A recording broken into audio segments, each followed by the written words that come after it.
Hi everyone and welcome to Biology for SSC. In this particular video, we will study about cell. ठीक है, हम cell के बारे में इस चैप्टर में पढ़ेंगे या फिर इस लेक्चर में पढ़ेंगे सेल के बारे में बेसिकली. तो cell is a structural and functional unit of life.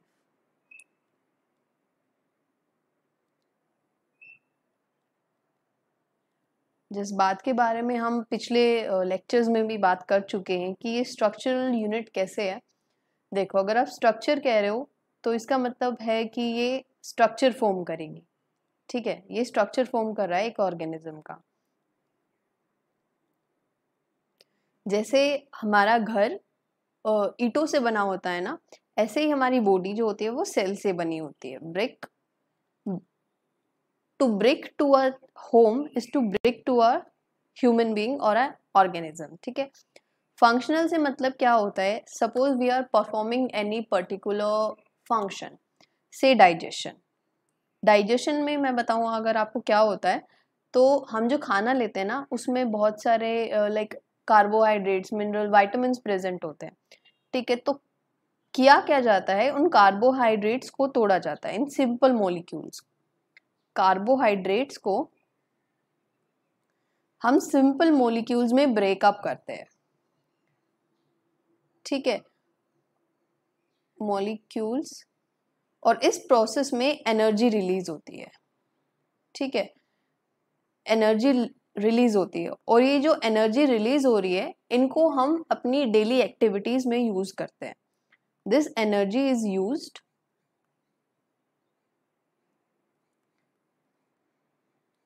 Bye our body.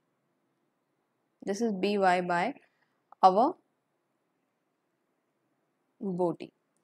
ठीक है, डाइजेशन समझ आया. कार्बोहाइड्रेट्स को या फिर कोई भी कॉम्प्लेक्स मॉलिक्यूल को सिंपल मॉलिक्यूल में ब्रेक करना है. इस प्रोसेस में जो एनर्जी रिलीज होगा उसको हमने यूज करना है. अब एग्जैक्टली ये ब्रेकडाउन होता कहाँ है, तो ये जो ब्रेकडाउन होता है ना ये हर सेल में होता है. मान लो ये डाइजेस्टिव सिस्टम की आपकी सेल्स हैं. ठीक है, ये हर सेल एनर्जी रिलीज करेगी, डाइजेशन परफॉर्म करेगी. इसका मतलब जो भी हम फंक्शन करते हैं वो सभी फंक्शन हमारी एक एक सेल के अंदर हो रहा होता है. दैट इज वाई ये सभी सेल्स जब सेम फंक्शन कर रही हैं, that is why we are said to be digesting. ठीक है, इसका मतलब था फंक्शनल. जो भी सेल्स फंक्शन परफॉर्म कर रही हैं उनका सम टोटल होता है हमारा, यानी एक सिंगल ऑर्गेनिज्म का फंक्शन.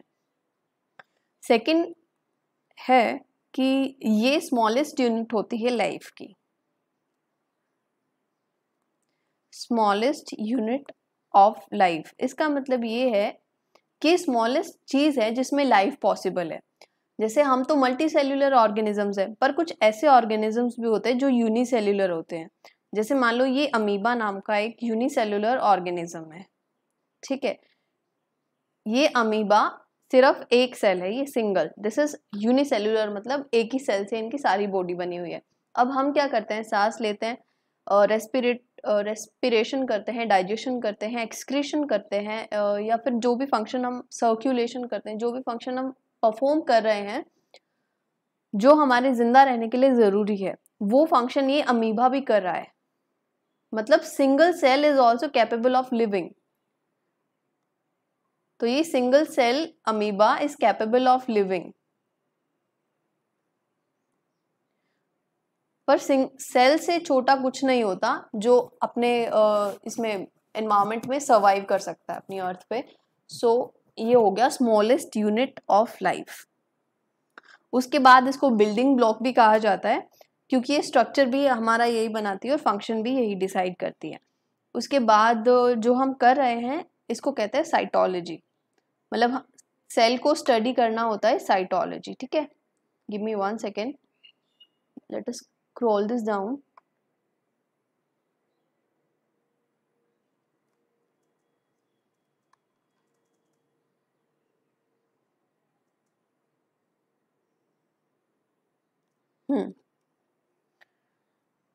सो सेल वॉल क्या होती है, पहले सेल वॉल देख लेते हैं। ठीक है, सेल का मोटा मोटा स्ट्रक्चर देखेंगे पहले। ये सेल की सबसे बाहर वाली लेयर है। ठीक है, इसके बाहर एक और लेयर प्रेजेंट होती है। ये अपनी जो फिफ्थ किंगडम होती है ना, किंगडम एनिमेलिया, उसके अलावा हर एक किंगडम में ये सेल वॉल प्रेजेंट होती है, पर एनिमल्स में यानी किंगडम एनिमेलिया में सेल वॉल एब्सेंट होती है। ठीक है, सेल वॉल के भी कुछ अपने फंक्शंस होते हैं जो हम आगे देखेंगे। अब ये जो आपको ब्लू कलर में दिखाई दे रही है, इसको कहते हो आप प्लाज्मा मेम्ब्रेन। Plasma membrane. और ये जो ग्रीन कलर से मैंने शो करी है, ये है सेल वॉल।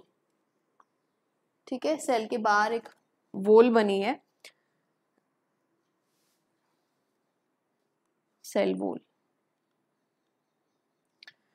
अब कोर्क नाम का एक टिश्यू होता है। टिश्यू मैंने आपका कॉन्सेप्ट बता दिया था ना, अगर बहुत सारी सेल्स एक ही फंक्शन परफॉर्म करती हैं, a group of cell performing similar function, उस ग्रुप को आप टिश्यू कहते हो।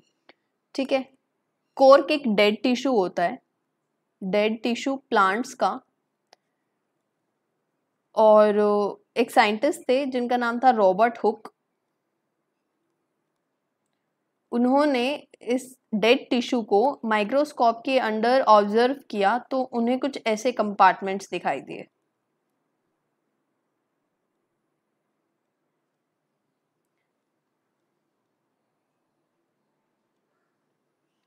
ठीक है, इन कंपार्टमेंट्स को उन्होंने नाम दिया सेल। पर ये जो एक्चुअली इन्होंने देखा था, ये सेल नहीं थे, ये थे सेल वॉल। तो एक्चुअली वो सीइंग सेल वॉल, पर ये परसेप्शन गलत थी। पर जो हम वर्ड यूज करते हैं वो सेल ही यूज करते हैं टू डिनोट दिस। तो इधर से अगर आपसे कोई क्वेश्चन पूछे कि हु डिस्कवर्ड सेल, तो Robert Hooke was the one who coined the term cell when he saw honeycomb like structure in a section of cork, but he only discovered cell wall and not the cell. उसके बाद first living cell, इन्होंने तो dead cell को observe किया है, सो जो living cell जिन साइंटिस्ट ने ऑब्जर्व करी थी लिविंग सेल, उनका नाम था Leeuwenhoek. Leeuwenhoek has a really long spelling,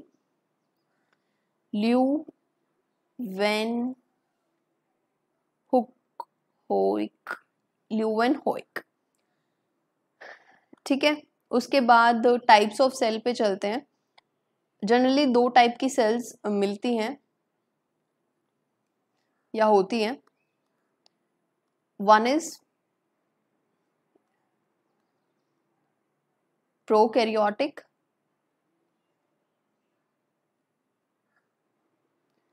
and another one is eukaryotic.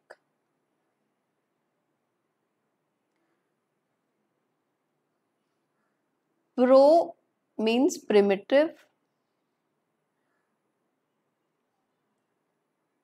primitive means पुराना, और पुराना है तो मतलब पिछले चैप्टर में हमने देखा इसके फीचर्स कम होंगे, यानी ये फीचर्स में लैग करेगा। अंडर डेवलप्ड कह सकते हो आप इसको, अंडर डेवलप्ड या अंडर डेवलपमेंट।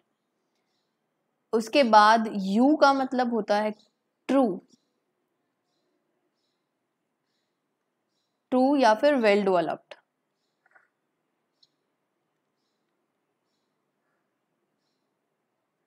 ठीक है, ये अंडर डेवलप्ड है या फिर अंडर डेवलपमेंट है। और कैरियो जो वर्ड यूज होता है, कैरियो नॉट कैरियोटिक, ये होता है न्यूक्लियस के लिए। ठीक है, और कैरियो इधर भी न्यूक्लियस के लिए ही यूज होगा। जिन ऑर्गेनिजम्स के पास पुराना न्यूक्लियस है, इसका मतलब इनका न्यूक्लियस वेल डेवलप नहीं है, अभी न्यूक्लियस ही नहीं होता था वैसे इनके ऊपर, इनके अंदर न्यूक्लियस होता नहीं है वेल डिफाइंड, तो दे आर कॉल्ड प्रोकैरियोटिक। जो ये लैक करते हैं वेल डिफाइंड न्यूक्लियस को, और इनके अंदर ऑर्गेनेल्स भी नहीं होते, ऑर्गेनेल होते हैं इनके अंदर जिनका नाम होता है राइबोसोम। राइबोसोम, पर राइबोसोम के बाहर कोई मेम्ब्रेन नहीं होती, so they do not have membrane bound organelles. ये मैंने आपको पीछे भी बता दिया है। ऐसे ही इनके अंदर न्यूक्लियस भी प्रेजेंट होगा, nucleus is also present.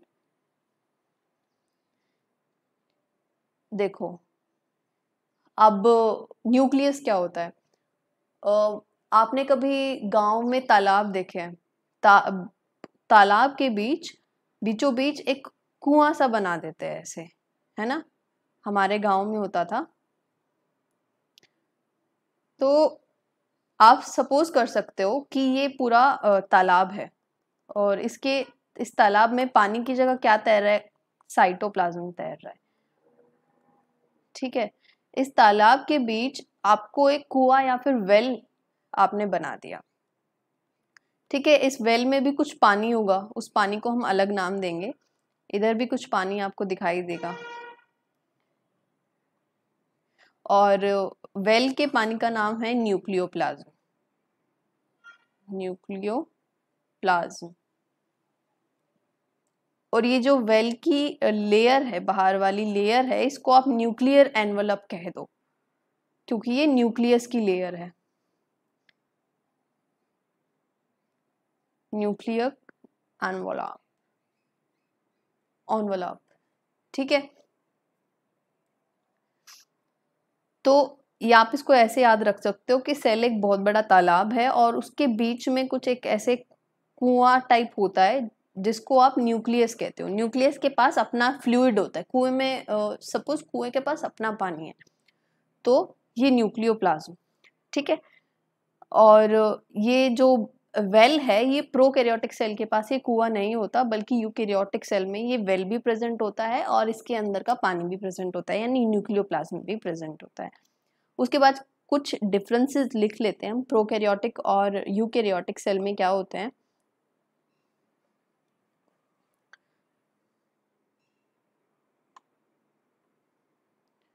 Give me 1 second.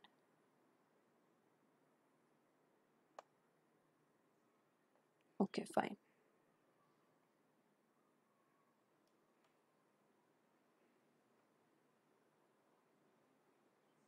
कौन से कलर से लिखे है, ठीक है चलो।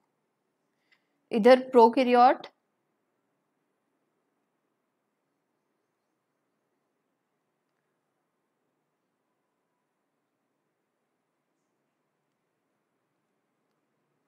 इधर लिख लो eukaryotic cell,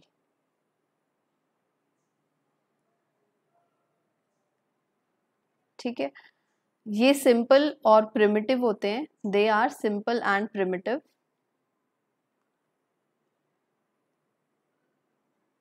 simple and primitive. ये डेवलप्ड होते हैं और कॉम्प्लेक्स होते हैं, सो डेवलप्ड एंड कॉम्प्लेक्स। उसके बाद इनके पास न्यूक्लियर एनवलप नहीं होता, जो मैंने अभी बताया, न्यूक्लियर एनवलप नहीं होता।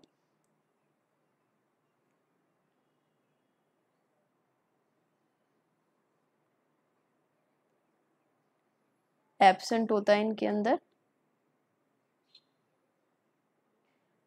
पर इनके अंदर प्रेजेंट होता है न्यूक्लियर एनवलप।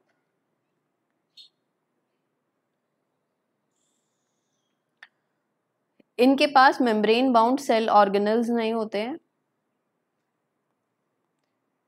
ऑर्गेनल्स मैंने क्या बताया था, सेल के कोवर्कर्स होते हैं जो सेल की हेल्प करते हैं फंक्शनिंग में। सेल ऑर्गेनल्स जो होती हैं वो इनके अंदर एब्सेंट होती हैं, पर इनके अंदर प्रेजेंट होती हैं, ठीक है। इनमें सिंगल क्रोमोसोम होता है, पर इनके अंदर बहुत सारे क्रोमोसोम्स प्रेजेंट होते हैं। ये मैं आगे आपको जेनेटिक्स में पढ़ा दूंगी, अभी आप इसको ऐसे लिख लो। नेक्स्ट चैप्टर में हम देखेंगे क्रोमोसोम्स क्या होते हैं, कैसे प्रेजेंट होते हैं क्रोमोसोम्स। ठीक है, सेल डिवीजन इससे नेक्स्ट चैप्टर है। सेल डिवीजन में हम आगे पढ़ेंगे कि कैसे सेल डिवीजन होता है, उसमें क्या होता है। सो इनमें डायरेक्ट होता है, पर इनमें दो प्रोसेसेस होती है जिनका नाम होता है माइटोसिस और मियोसिस, जो हम अभी नेक्स्ट चैप्टर में पढ़ने वाले, अभी नेक्स्ट जो चैप्टर है वो सेल डिवीजन का ही है, उसमें पढ़ेंगे। ठीक है, सेल कंप्लीट होने के बाद।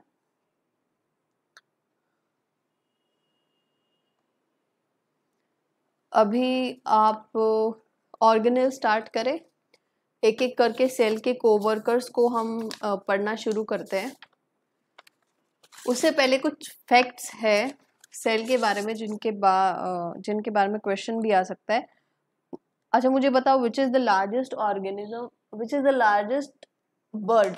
लार्जेस्ट बर्ड मैंने कल कौन सा बताया था? ऑस्ट्रिच बताया था ना। तो लार्जेस्ट सेल कौन सा होता है? ऑस्ट्रिच का एग। लार्जेस्ट सेल भी कौन सा होगा? Ostrich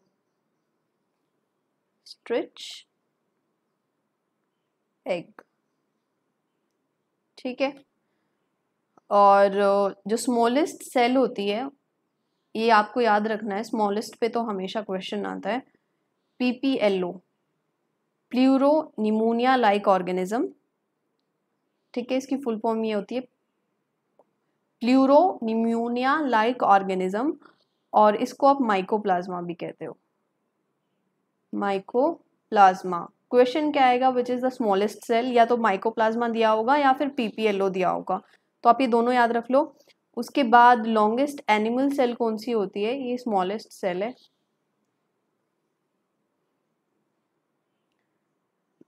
longest animal cell, animals के अमंग लॉन्गेस्ट सेल कौन सी होती है? तो वो होती है नर्व सेल, या फिर न्यूरॉन कहते हो ना आप उसको। न्यूरॉन को भी हम जब ह्यूमन सिस्टम्स पढ़ेंगे ना, उसमें मैं आपको न्यूरॉन समझाऊंगी। उसके बाद लार्जेस्ट यूनिसेलुलर प्लांट इज एसिटुबुलेरिया। सबसे बड़ा लार्जेस्ट यूनिसेलुलर एक सेल से बना प्लांट कौन सा, यानी प्लांट किंगडम से बिलोंग करता है ऑर्गेनिज्म? एसिटबुलेरिया, एसिटेबुलेरिया, एसिटेबुलेरिया। और एनिमल्स में जो हमने लार्जेस्ट यूनिसेलुलर एनिमल पढ़ना है या फिर याद रखना है इसको, वो होता है अमीबा। मैंने अभी अमीबा के बारे में कुछ बताया था आपको पीछे, तो वो लार्जेस्ट यूनिसेलुलर एनिमल है। उसके बाद largest human cell, largest human cell होती है फीमेल का ओवम, फीमेल का ओवम। उसके बाद स्मॉलेस्ट ह्यूमन सेल होती है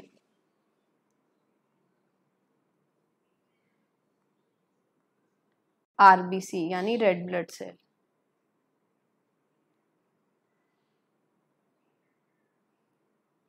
ठीक है, नोट कर लो, ये आ सकते हैं। नेक्स्ट वीडियो में हम ऑर्गेनेल स्टार्ट करेंगे। इस वीडियो को जस्ट फॉर इंट्रोडक्शन रख लेते हैं। ठीक है।